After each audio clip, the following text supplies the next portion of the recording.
거짓없이 풀어놓지 쇼미더뉴스 어제가 아닌 우린 오늘을 살아가 색안경을 벗고 다시 세상을 바라봐 오늘의 뉴스가 내일의 역사 쇼미더뉴스 꼭 알아야 하는 뉴스만 골라서 전해드리겠습니다. 쇼미더 뉴스. 자, 허리케인 뉴스지기 금산댁 천여진 PD입니다.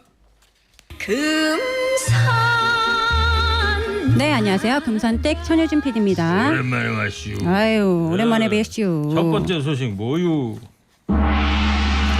네, 맹탕 국민연금 개혁안입니다. 정부가 내놓은 연금 개혁안이 맹탕이다 평가를 받고 있지 않습니까? 네, 우여곡절 끝에 나오긴 했는데 개혁의 핵심 내용이 전혀 반영이 안 돼 있다.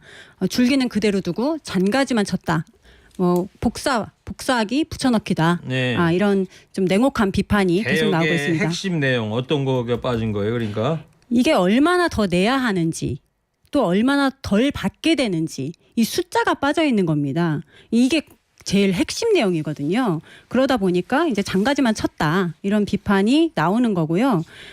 참고로 얼마나 더 내야 하는지를 보험 요율이라고 하고 얼마나 받게 되는지는 소득 대체율이라는 단어로 정의를 하고 있는데요. 그러니까요. 이게 이 기사를 읽다 보면 뭐 되게 어려운 것 같은데 그쵸. 요 용어예요. 보험료율 이게 몇 퍼센트냐. 네. 그다음에 소득 대체율이라는 게 내가 수령액이거든. 네. 이렇게 좀 쉽게 좀 기사도 써주면 좋은데 네. 너무 어렵게 막 써놓으니까 헷갈리잖아요. 맞아요. 그러니까 쉽게 그냥 얼마나 더 내야 하는지 또는 얼마나 덜 받게 되는지 이 내용이 있어야 되는데 빠졌다. 그래서 맹탕이었다. 이렇게 이해하시면 되겠고요. 우리나라는 현재 국민연금 보험료율이 월소득의 9%인데 이건 이제 사장님의 경우고요. 직원은 4.5%예요. 그런데 이게 1990년도 이후에 25년째 동결 상태입니다. 소득 대체율은 지금 대략 42%인데 예를 들어서 평소에 100만 원이 소득인 사람은 42만 원을 받는다고 할 수 있습니다. 그런데 이것도 가입 기간 40년을 채웠을 때 얘기예요. 그 가입 기간에 따라서 또 달라지고요. 또 크레딧이라는 조항이 있더라고요. 자녀를 몇 명 출산했는지에 따라서도 수령액이 달라지더라고요. 저는 이거 아이 낳고 이런 혜택이 있는지 이번에 처음 알았어요. 그런 것도 있고 자세한 내용은 국민연금공단에 들어가셔서 내 연금 알아보기를 클릭하시면은 이렇게 생년월일 치시고 가입연도 치시고 하면은 연금이 어느 정도 받을 수 있는지가 나옵니다. 그런 것도 있고 또 지역별로 또 국민연금관리공단이 지점들이 있으니까 인터넷으로 그런 데 찾아가서 직접 오프라인에 가서 좀 상담을 받아보는 것도 괜찮을 것 같아요.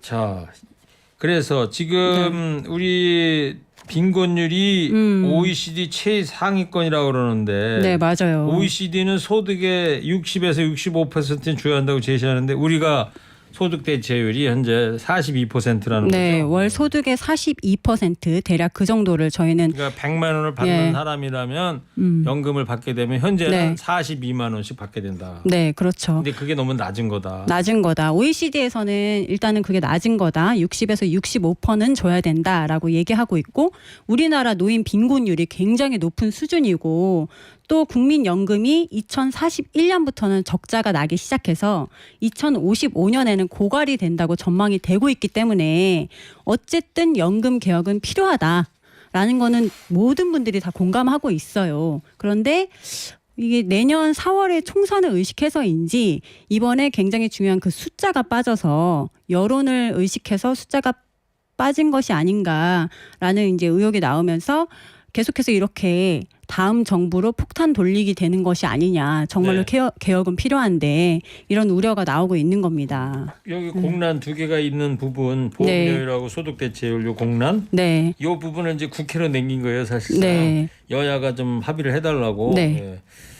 자, 어쨌든 이 개혁을 하긴 해야 되는데 정부에서 예상 시나리오도 짠 게 없대요.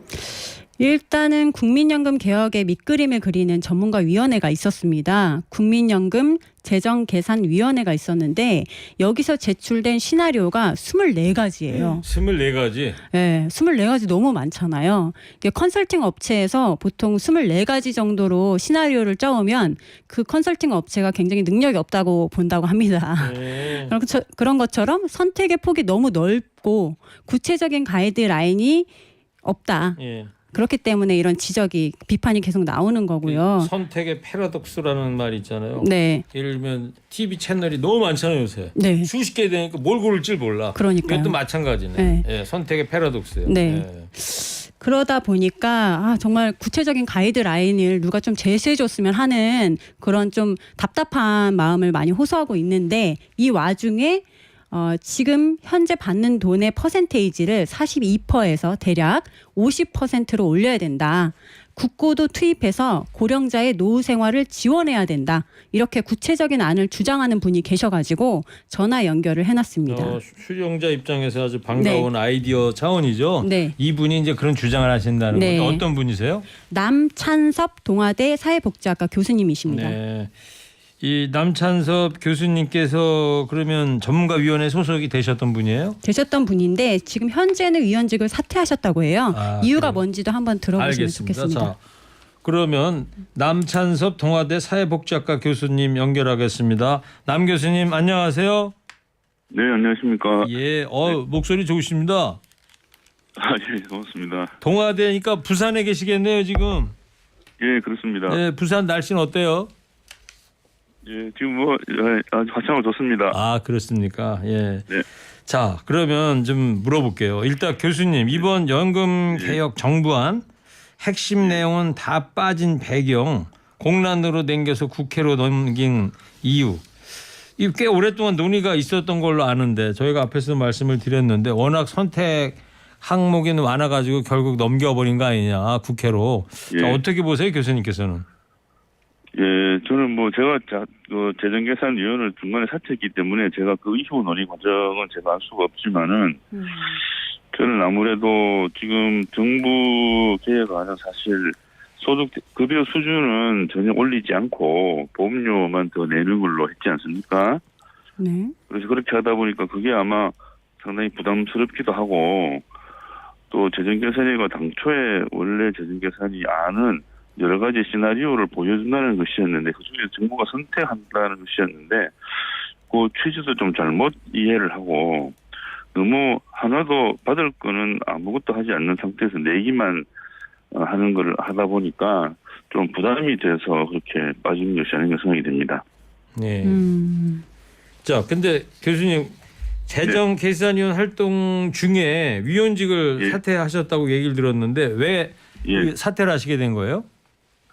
예, 재정계산위원회에서 이제 저하고 저 말고 또 한 분이 더 계신데 그 두 사람이 현재 소득 대체율이 너무 낮기 때문에 이걸로는 우리가 노인 빈곤도 앞으로 개선하기 어렵고 또 인구 고령화 시대로 살아가기 어렵다. 그래서 저희가 소득 대체율을 올리는 방안을 제시를 했는데 그것이 잘 받아들이지 않고 또 여러 가지 다른 많은 곡절이 중간에 있었는데 그래서 저희가 이번 재정계산위원회 내에서는 저희들이 주장하는 소득 대체율을 올리는 방안이 좀 정상적으로 받아들여질 수가 없겠다 해서 판단을 해서 사퇴를 하게 됐습니다.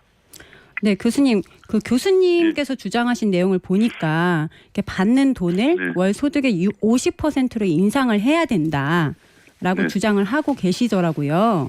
네. 그럼 그렇게 올리려면 또 더 내야 할 텐데, 그렇죠? 그럼 얼마나 더 내야 된다고 보고 계시나요? 저희들이 지금 제시한 그 보험료 인상안은 2025년부터 매년 0.5%포인트씩 올려서 1차로 2030년까지 12%로 올리고 그다음 2031년부터 다시 3%씩 올려가지고 2033년까지 13%로 올리는 걸로 우선 제시해놨습니다. 네. 보험료 내는 걸 그 정도 인상을 해줘야 된다. 예. 그렇게 하면 지금 현재 재정 추계 과정을 그대로 받아들이고 소득 대체율을 2025년에 50% 올리고 보험료를 아까 말씀드린 대로 올리면 지금 수지 적자 발생 시점과 네. 지금 소진 시점이 각각 6년씩 더 늦춰집니다. 그렇군요. 예. 그렇게 돼서 우리가 시간을 좀 더 벌 수 있고요. 네. 그다음에 소득 대체율은 50%까지 올리면 되지만 보험료는 2033년 13%에서 멈추는 건 아니고요. 네. 그때까지 올리는 추이가 갖는 효과를 좀 면밀하게 검증을 하고, 그 다음에 가입 기간 늘리는 거라든지, 수급 개시 연령 조정, 이런 것들의 효과를 전체적으로 또 저희가 5년마다 재정 계산하기 때문에 다시 재정 계산하는 결과를 보고 이렇게 해서 네. 2030년대 중반 이후는 또다시 보험료를 조금씩 올리는 그런 스케줄을 저는 생각하고 있습니다. 예. 재정 계산을 이제 한 5년에 한 번씩 한다 이런 말씀이에요. 그러니까 올해 했으니까 그렇습니다. 올해가 2023년이니까 2018년 문재인 정부 때도 한 번 했던 거고요. 그렇게 하는 거죠. 그러니까. 근데 28년에 하게 됩니다. 예. 앞으로는 요번에 네. 올해가 23년이니까 앞으로 5년 뒤에는 2028년에 또 하게 돼 있고. 예, 6차 재정 추이를 28년에 그렇군요. 합니다. 근데 이거 어마어마한 돈 계산하려고 그러면 재정 계산하시는 분들 교수님도 그렇고 수학을 잘해야 될 것 같아요. 예, 재정 계산은 국민연금연구원의 추계실에 예. 그 수학 박사님들이 계시고요. 그렇습니까? 예. 저는 재정 교수님께서 다 이렇게 하는 줄 알았더니 연구원들이 또 따로 있군요. 그러니까 이렇게 하면은 어떻게 되냐 이런 거를 그 연구 전문위원들한테 질의를 하게 된다. 수학적인 문제는. 네네. 네, 그렇군요. 자, 그리고요. 교수님은 고소득자, 돈 많이 버는 사람의 보험료 부담, 그러니까 돈 많이 버는 사람은 국민연금 보험료도 좀 더 내야 되는 거 아니냐 이런 주장이라면서요. 네네, 그렇습니다. 지금 그 사회보험제도는 대개 이제 모든 소득에 다 부과하지는 않고 일정한 소득 상한을 두고서 그 상한까지만 부과하는데 지금 우리는 월 553만 원까지 연금 보험료를 부과하거든요. 네. 그런데 공무원 연금 같은 경우는 한 850만 원까지 부과하고요. 또 유럽 국가들 경우에는 우리보다 훨씬 높이까지 보험료를 부과를 합니다. 그래서 저희도 조금 더 고소득자에도 보험료를 좀 늘리고 그다음에 고소득자가 이런 재정 부담 늘리는 방법이 보험료를 올리는 것만이 다가 아니고요. 조세 지원을 하는 것도 이런 국민연금의 재정 비용을 부담하는 게 되기 때문에 조세 지원도 저는 같이 가야 된다고 생각하고 있습니다. 네, 직장인 같은 경우에는 소득에 따라서 본인이 월급에서 반 내고 회사에서 반 내주고 그러는 거 아닙니까? 그렇습니다. 예. 그런데 이 직장연금은 그렇게 하고 일반 연금, 지역연금자 가입자들은 어떻게 하는 거예요?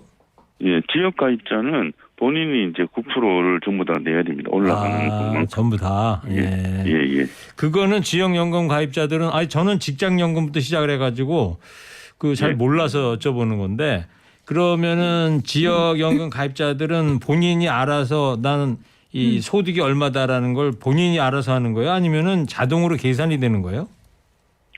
그거는 이제 국민연금공단의 신고소득에 따라서 그게 계산이 돼서 이제 신고소득에 따라서 이제 그 신고소득의 몇 프로 이렇게 해서 이제 측정이 되고요. 네. 근데 자영업자의 경우에는 그게 지역가입자는 자영업자들인데 자영업자는 개념상 본인이 본인을 고용한 것이기 때문에 개념상으로는 본인이 본인을 고용했으니까 고용된 사람으로서의 4.5% 또 본인을 고용한 고용주로서의 4.5% 이렇게 해서 9%가 되는 거거든요. 결과적으로는. 네, 그래서 저희는 지금 보험료 올라가게 되면 자영업자들 경우에는 저소득 자영업자들 경우에는 보험료 부담이 어렵기 때문에 저소득 가입자들에 대해서는 국고로 보험료 지원을 지금보다 상당히 늘려야 된다. 그래서 같이 주장하고 있습니다. 네, 교수님 궁금한 게요. 저희 청취자 한 분께서 지금까지 낸 분들은 논외로 하고 앞으로 낼 분들이 본인이 낸 돈만큼까지는 돌려받을 수 있었으면 좋겠다. 이런 불안감을 호소하시는데요. 내가 낸 것도 못 돌려받을까 봐 그 걱정하는 분들도 있더라고요. 그런 일이 정말 생길까요? 예, 그렇지는 않고요. 지금 이제 우리나라는 기금이 소진되면 연금을 못 받는다고 자꾸 선전을 해가지고 그렇게 자꾸 이미지를 만들어 와서 많은 사람이 그렇게 생각하시는데 실제로 전 세계적으로 보면은 기금을 가지고 운영하는 나라가 훨씬 적고 네. 기금이 사실상 거의 없는 상태에서 운영하는 나라가 훨씬 많습니다. 그래요? 예, 우리가 지금 우리나라 기금이 세계에서 가장 크거든요. 우리가 지금 기금이 2021년 기준으로 GDP의 45%입니다. 세계 1위입니다. 미국이 절대 금액으로는 기금이 제일 많지만 미국은 GDP 대비로는 13%밖에 안 됩니다. 네. 그다음에 영국은 GDP의 기금이 1.8%, 독일은 1.2%, 또 스페인은 0.6%인가 밖에 안 돼요. 예. 사실상 독일이나 영국, 스페인 이런 나라들은 우리나라 기준으로 보면 기금이 없다고 봐야 되죠. 그리고 독일 같은 경우는 기금이 없이 뭐 영국, 스페인 다 마찬가지지만 기금이 없이 운영한 지가 그 사람들은 2차 대전 후부터 기금이 없이 운영했으니까 지금 몇 년입니까? 그러면 70년 이상을 기금이 없이 운영을 하고 있거든요. 네. 사실 기금이 있다는 것하고 기금이 없다는 것은 사실은 그것이 연금을 지급하고 하지 못하고 하거나 아무 상관이 없는 일입니다. 그러니까 기금이 없더라도 연금 운영은 충분히 가능하다. 다른 나라 사례에서도 보듯이. 예, 그렇습니다. 예. 예. 알겠습니다. 예. 그리고 지금 시간이 얼마인지 모르겠는데, 네. 이 자꾸 이제 사람들이 우리나라 국민연금에 대해서 내가 보험료를 낸 것이 원금으로 쌓이고 거기 이자를 붙여가지고 나중에 돌려받는다고 생각하시는데, 네. 그런 식으로 연금 운영하는 나라는 없거든요. 연금은 네. 그렇게 되지 않고요. 현재 보험료를 내시는 분들도 그 보험료 낸 것이 현재 연금 받으시는 분들 연금 지급에 바로바로 나갑니다. 그다음에 지금 연금 받으시는 분들이 젊을 때 낸 보험료도 그때 노인들한테 연금 지급하느라고 다 들어갔어요. 다만 이제 우리는 연금 보험료를 내는 사람이 받는 사람보다 훨씬 많고 우리나라가 연금한 지가 얼마 안 되지 않습니까? 네. 네. 그러다 보니까 내는 사람이 받는 사람보다 많다 보니까 그동안에는 한 지금까지 88년부터 지금까지 한 35년 동안 기금이 연금 급여를 지급하고도 돈이 남으니까 남는 돈이 계속 기금으로 쌓였던 거죠. 이 앞으로 한 2030년대 초반까지 계속 쌓입니다. 예. 네. 그래서 거의 우리는 한 40몇 년을 기금을 계속 연금을 지급하고 돈이 남기 때문에 계속 쌓는 거거든요. 예. 그래서 네. 이게 내가 낸 돈을 원금으로 해서 그 이자 붙여서 나중에 돌려주는 그런 방식이 아니다. 지금까지 그렇게 한 적도 없고요. 그래요. 네. 예, 계속 그런 식으로 운영이 됩니다. 이게 알겠습니다. 사실 우리 국민들이 그걸 모르고 계시는데 이걸 좀 아셔야 돼요. 네. 오늘 새로운 사실. 그랬군요. 예. 네, 우리나라가 연금 시작한 게 88년부터 아니에요? 그렇습니다. 예. 알겠습니다. 네. 남 교수님, 남찬석 교수님, 오늘 여기까지만 듣고요. 더 궁금한 게 있는데 시간상 예. 여기서 오늘은 마무리돼야 될 것 같고 다음 기회에 예. 전화 인터뷰 다시 하도록 하겠습니다. 그때도 예. 응해 주시면 고맙겠습니다. 예, 알겠습니다. 예, 감사합니다. 네, 지금까지 고맙습니다. 국민연금 재정계산위원회에 계셨던 남찬섭 동아대학교 사회복지학과 교수님과 국민연금 관련된 이야기 나눠봤습니다. 자, 천여진 PD 수고했습니다. 네, 오늘 가기 전에 금산대 퀴즈 드리고 가겠습니다. 금산대 퀴즈 뭐예요? 네, 오늘 국민연금에 대해서 이야기를 해보았는데요. 국민연금은 정부가 직접 운영하는 공적연금 제도입니다. 우리나라에서는 국민연금처럼 국가가 운영하는 사회보험이 있는데 일명 4대 보험이라고 하죠. 다음 중 4대 보험이 아닌 것을 골라주시면 됩니다. 보기가 몇 개입니까? 3개입니다. 네. 1번 건강보험, 2번 고용보험, 3번 실손보험. 네. 쉽죠? 아닌데 이거는 지금 그래요. 금산대 퀴즈니까 또 암소가 울고 있습니다. 네. 자, 수고했어요. 금산대 PD. 네, 감사합니다. 자, 4835님께서 가을 하늘 참 예쁘네요. 유리상자의 가을 하늘 신청합니다. 예. 청취자 여러분께서 신청해 주신 노래 나갑니다.